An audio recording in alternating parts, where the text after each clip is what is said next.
जब फाल्गुन का रंग झलकता हो तो देख बहारे होली के। अब सभी को होली की ढेर सारी शुभकामनाएं। इसी के साथ ही Nepal, Bhutan, Syria, New Zealand, Africa, UK, USA आदि इन सभी का नाम लेते लेते सांसें कम पड़ जाती है, लेकिन नाम खत्म नहीं होते।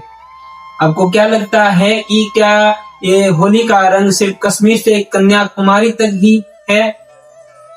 देखिए, ये त्योहार भले ही हमारा है, लेकिन यहाँ का गुलाल जब उड़ता है तो आधी से ज्यादा दुनिया रंगारंग हो जाती है। इस वीडियो में हम जानेंगे संक्षिप्त में कि होली का इतिहास क्या है, और साथ ही जानेंगे होली के नायक और नायिका के बारे में। वो नायक जिसके प्रेम में वृंदावन की सारी गोपियां सराबोर थी, और नायिका वही जिसके बगैर स्वयं हमारे द्वारिकाधीश श्री कृष्ण भी थे अधूरे। वो थी ब्रिजभानु की प्यारी राधा। कृष्ण और राधा, आखिर कैसा प्रेम था कृष्ण और राधा का कि जिसके कारण 5000 वर्षों बाद भी भारतवर्ष के हर प्रेम कहानी में राधा और कृष्ण का प्रेम धड़कता है। पहले हम होली का इतिहास जानेंगे। होली भगवान विष्णु और उनके अनन्य भक्त प्रहलाद के सम्मान में मनाई जाती है। भगवत पुराण में प्रहलाद की अनेक कथाएं मिलती है। एक असुर था, नाम था हिरण्यकश्यप, बहुत ही अधर्मी और अत्याचारी। उसने अपने घोर तपस्या से 5 वरदान प्राप्त किए थे कि उसे न तो कोई घर के अंदर मार सकता है, न कोई घर से बाहर, न जमीन पर, न आसमान में, न कोई अस्त्र से, न कोई शस्त्र से, न ही जानवर मार सकता है और न ही कोई मनुष्य मार सकता है, न ही दिन में मर सकता है और न ही उसे कोई रात में मार सकता है। और इसके बाद तीनों लोकों में हाहाकार मच गया। उसने अपनी प्रजा को आदेश दिया कि कोई भगवान की पूजा न कर भगवान के रूप में सिर्फ मेरी पूजा की जाएगी, सिर्फ हिरण्यकश्यप की पूजा की जाएगी, वही आप सबका परमेश्वर है। प्रजा तो मान गई, लेकिन उसका खुद का पुत्र प्रहलाद नहीं माना। प्रहलाद लगातार विष्णु की उपासना में अपने फूल अर्पित करता रहा। हिरण्यकश्यप ने प्रहलाद को तरह तरह की यातनाएं दी, लेकिन भगवान विष्णु के प्रति उसकी जो प्रेम भावना थी, उपासना थी, उसको वो खंडित न कर सका। उसके बाद उसने कई प्रकार से प्रहलाद को जान से मारने का भी प्रयास किया, लेकिन हर बार वो असफल रहा।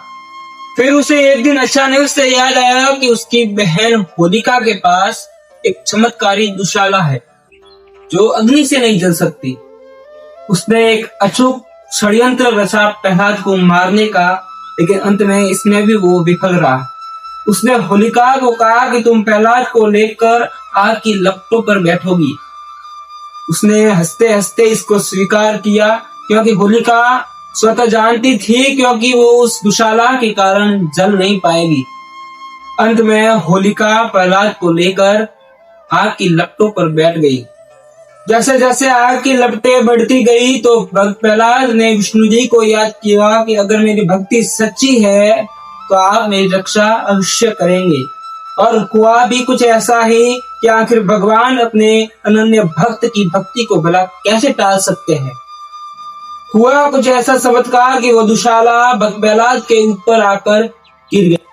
हुआ यूं कि चमत्कारी दुशाला के कारण भक्त प्रहलाद तो बच गए, लेकिन आग की तेज लपटों में होलिका धुआं बन गई।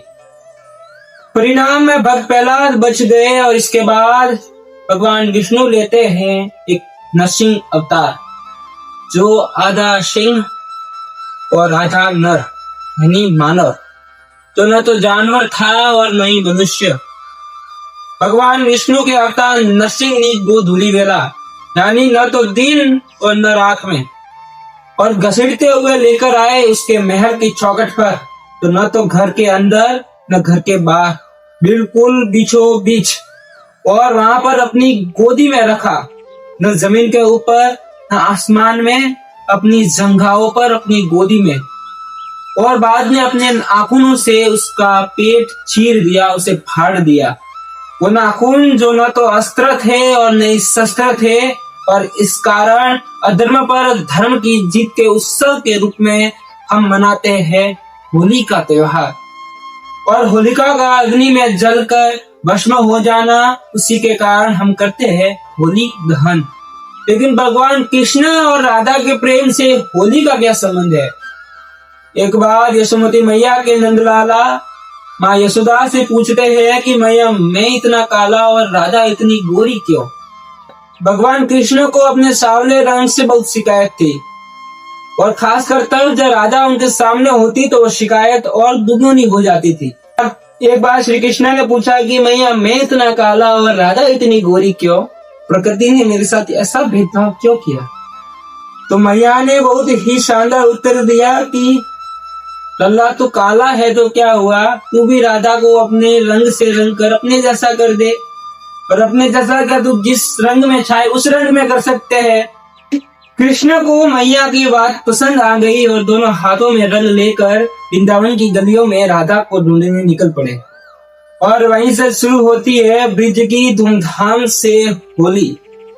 भगवान कृष्ण राधा को अपने रंग में रंगना चाहते थे, क्योंकि वो जन्म जन्मांतर तक राधा के प्रेम में खुद रंगे हुए थे।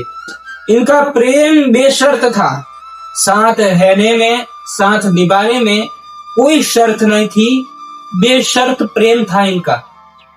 इसलिए कहा जाता है कि भगवान कृष्ण जब अपने मामा कंस को मारने के लिए हमेशा हमेशा के लिए वृंदावन से जा रहे थे, तो राधा ने उससे कहा कि कहाँ मुझसे विवाह क्यों नहीं कर लेते, मुझे भी विवाह करके अपने साथ ले चलो। तो कृष्ण ने सुनते ही मुंह फेर लिया और राधा की तरफ पीठ कर दी। राधा रोते हुए बोली कि कहाँ, ऐसा मैंने क्या कर दिया, ऐसा मैंने क्या गुनाह किया कि मेरे कहने पर तुम मेरे सामने मुंह भी नहीं घुमा रहे हो।